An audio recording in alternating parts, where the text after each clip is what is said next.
All right. Wow. What is up, everybody? My name is Matt Barran, and welcome to the Elite Marketing Pro Daily Dose of Awesome. How is everybody doing today? So this is the first time I've ever done a Daily Dose of Awesome completely solo without Fernie. Now, so probably a lot of you know Fernie, who recently got engaged, is down in Australia right now. Oh, good. Thank you so much, Ed, for giving me those thumbs up, so I know I got this thing right. Usually I rely on Fernie to go ahead and handle that for me. But anyway, okay. So Fernie is out of the office this week, this week and next week. So I'm actually doing 2 solo shows this week for the Daily Dose of Awesome. The first one, as I had said, I don't know if some of you may have seen my post from last night. Well, first of all, I'm doing one on Monday, and then I'm doing one on Friday. And so the one on Friday is going to be about my initial thoughts about Facebook Ad Messenger. It's something we've been starting to test. Still very new for our business, still very new for our industry. I think it has an absolute ton of potential for network marketers, especially if you're somebody that likes to reach out, that wants to be able to, get people to contact you on your Facebook page and build that up, build yourself up as a resource to be able to work with other people either as a leader, as a coach, something like that. So I think it has a lot of capability to really take your business to the next level as far as that goes. So if you don't have any plans already, join me on Friday for the Daily Dose of Awesome. That way I can kind of share with you just my initial thoughts. And again, this isn't going to be a case study or anything. We don't have enough data on that yet. This is still going to be a little bit before we can put out some formal training, but I just want to share with you the potential of what that's going to be. But for today, basically I had posted something in the group last night, the EMP community group, that said if you, I'm going to do a Q&A, Facebook ads, I'm assuming. I mean, it's usually what I get asked about because I run the Facebook ads. People don't really ask me a whole lot about recruiting or, how my day is going. But anyway, so yeah, basically all I wanted to do was take and put comment below the post if you had a question about Facebook ads. I did say I would bump your post up and make sure it got answered if you handed me a bribe, either in the form of a hoverboard or a DeLorean, like the time machine from Back to the Future. Thus far, I'm still not traveling back in the past, so I'm not going to bump anybody's stuff up, and I don't have a hoverboard I'm floating on. So we're just going to have to go in order of which they were posted. So I want to get to the first person right here. So Alan. Alan asked, what are the best ads to post for the best results? And Alan, I can interpret your question in 2 ways. You're either asking what might be the best blog posts to boost for the best results, or you might be asking what makes your ad convert the best. So as far as the blog posts go, I don't have an official number for you on what performs the best, and I would hesitate to give one out anyway because it all happens in how that particular blog post is promoted. So for example, somebody that was just a copy and paste Me Too marketer that had done the same message that had been done a number of times already, they're going to get probably bad conversions from that because they're just copying what somebody else has already done. They're not bringing anything new, no new value to their possible prospects, whereas somebody that really spent the time, really branded themselves, and then incorporated the blog post into their business and advertised it on Facebook, I would say they'll probably get a lot higher, much higher of a conversion rate as far as that goes. So, as far as what makes for a good ad to get the best results from our blog posts, I would say there's a number of things that we could go into hours of training on this topic, but I do think you need to keep in mind one thing, and that is, are you resonating, are you providing a benefit that resonates with your prospect's emotional state? So, at the end of the day, you need to know what your prospect really wants, what their pains really are. If you just provide them with a blog post that says, here's your secret to success in network marketing. It's so very much vague. I mean, that's such a vague title, and it tells, that you see a million advertisements on Facebook that'll say something along the lines of, click here to recruit more people, or click here to do this. And, at this point, you're not really addressing the emotional needs of that particular person on the other end. What did they really want? What would success in network marketing mean to them? You need to find a way to be able to convey that into your ad. And the only way to do that is to really know and really be able to talk to your prospects. So it's about being able to do some research, doing some research on the internet, find out what network marketers really want. Melissa, so I was playing around with this one last night. So Melissa had asked if I'd share my traffic journal, and I cannot do that now. So you do give me a really good idea, Melissa, but I unfortunately I can't do that right now. A, because there's sensitive company data in it, and I just can't open the kimono per se. However, I think it's a really great idea for possibly some sort of new, some sort of like maybe a VIP training, something along the lines of, developing a traffic journal that you can use, or a set of criteria that I might use to be able to decide whether to keep an ad, to move it, to kill it, what I might do, whether that be like a walkthrough, or whether that be an actual traffic journal you set up. I don't know what that looks like yet, but it's a training that would require a lot of planning on my end, so it wasn't something I could just put together last night. But what, I'll be talking with Andrew about how we might put together something like that for the future, because I think it would probably be definitely helpful for everybody, and we will definitely keep that in mind, and I will make that one of the projects that I will be working on. So Lorenzo had asked Facebook pixels, where to install them on a blog or thank you page versus a thank you page. The correct answer is both. is yes, actually. So the Facebook pixel, it's going to want to go, and again, this could be a longer training as well, but here's the short answer. So on Facebook, when you get pixels, you're going to have two different types of pixels. You're going to have your master pixel, and then you're going to have an event code. The master pixel is to be put on every single page of your website. So it's going to be tracking every single page of your website. Now the conversion pixel is what they call an event code. So this is something that you could track leads, sales. If you ran an e-commerce store, you could track add to shopping carts. If you cart abandonment, stuff like that. It gets really, really technical, probably beyond what we're really trying to achieve here at EMP. But obviously one thing you'd want to track is the amount of leads that you've got.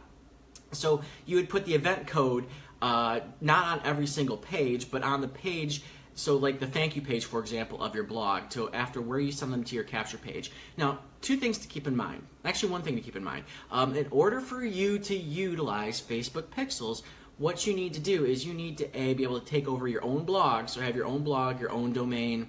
I know a number of you have done that with Page Creator Pro already, but that will essentially allow you to be able to install that Facebook pixel on your page, and you do that usually through a plugin. I don't remember the name of the plugin that we're recommending right now, but at the same time, yeah, I see Linda. We're not going to do a demo today on how to put the pixel on your page, but basically what you would want to do is you'd want to get the pixel from your Facebook ad account and then put it on, use a plugin and put it in the plugin on your blog. And it actually makes it very easy versus having to go through your website and put your master pixel on every single page. So that's exactly what I suggest is you follow the instructions in your Facebook ad account on how to install the pixel. To make sure that you are make sure that you have taken control of your capture page first, because if you're still using Elite Marketing Pro capture pages, you don't have the ability to put your own Facebook pixel on those, because those are the company capture pages. Next up we have for Linda. So Linda says, I'm not getting engagement. I started my page 3 weeks ago. I have 284 likes but no comments. Should I change my ad? So here's the thing I want to say, Linda. You're going to need to do a little bit more than just run likes, because a like campaign is great. It allows you to build up fans for your fan page. It allows you to be able to post content for them to engage with, but just running likes and not posting any content is not going to engage them. It's not going to get engagement. You need to be able to be posting content, posting updates, and when I say content, status updates, Facebook Live videos, YouTube videos, blog posts. You need to be able to be doing that in order to get engagement in the first place. So just running like ads and then not creating engagement on your fan page, or not creating something to have fans engage with you, they need something to be able to do that engagement first. They're not just going to like your page and then say, oh, okay, I got a contact to find out more about this person. You need to go beyond that. You need to be able to create some value for them, and you need to be able to start a conversation, essentially, is what it really works out to, because they're not going to, well, in rare cases they'll come and they'll approach you, but they're not necessarily just going to jump out and say, hey, tell me about your offer, tell me about this. You need to start a conversation with them first. So I would say you're on the right track as far as that goes, but just start posting content on your page that is engaging. Miranda, how about a SSA bribe, a lion, giraffe, a hippo? I could really absolutely use a pet hippo. That would be awesome. So just 1 second here. I do want to replay this. Okay, so what we're going to try to do is I want to look and see here who else is commenting on this page.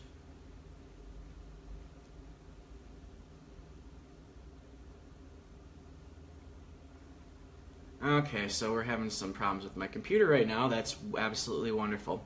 I do want to add that one thing I while I see here, here's a good one. Julie, advice for rolling Instagram followers over to your Facebook group page. I would say one of the best things you could do as far as that goes is creating more engagement on your Facebook group page. Now, keep in mind, they're two totally separate different platforms. So you really got to ask, if you've got a big Instagram following, it might be worth making some posts on there.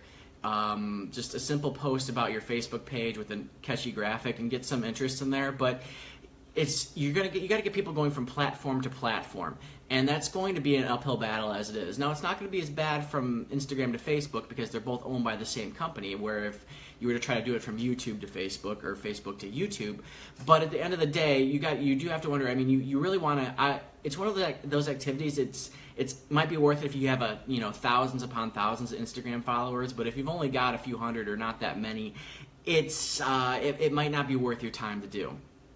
We did have one more question. I did want to answer this. Okay, so Terry. Sorry, I missed Terry's before. But it says, I see some EMPP people are running ads to attract people to a private group page.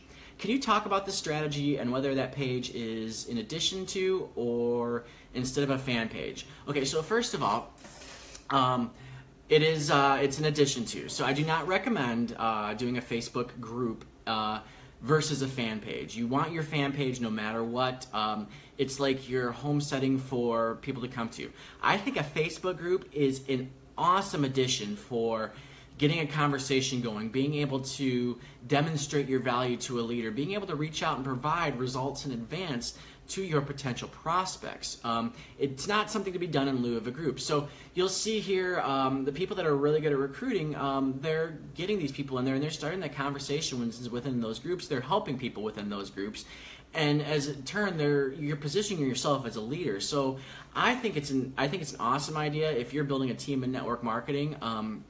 I know some people that have just absolutely rocked it to the top of their companies by doing this absolute stage. So you can run ads to it. You can also, here's what I would also do. I'd also post daily updates on your fan page about some of the cool stuff going on in your group, some of the value that's going out there, so other people are able to see, oh man, I need to be a part of this. I need to join and I need to get in on here because it seems like there's a lot of good stuff going on that might actually help me with my business. So you want to be able to not only create value within the group to help people and eventually get them into your sales pipeline, but also you want to be able to display that value as well. So it's such as social proof, which is really, if you can do that, you can display like, this person had an amazing experience here today.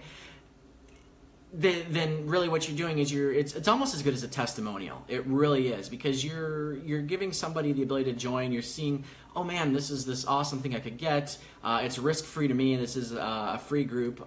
If you make your group free, I think in most cases most are. So I think it's a really great strategy. In addition to the fan page, it can be promoted on your page. It can be promoted through an ad. It can be promoted if you have a list, if you've taken control of your list. I would promote it through your email. I'd have it on your welcome email. I'd have it probably at the bottom of every email because it's a value add. You're not trying to sell them anything. You're not giving them a link to buy a product or to sign up for EMP. You're giving them a link to more information and something that can help them with their group. Or you're giving them a link to a free community, I guess is what I'm saying. So I would promote the devil out of that thing in your Facebook posts, in your autoresponders, in your blog posts.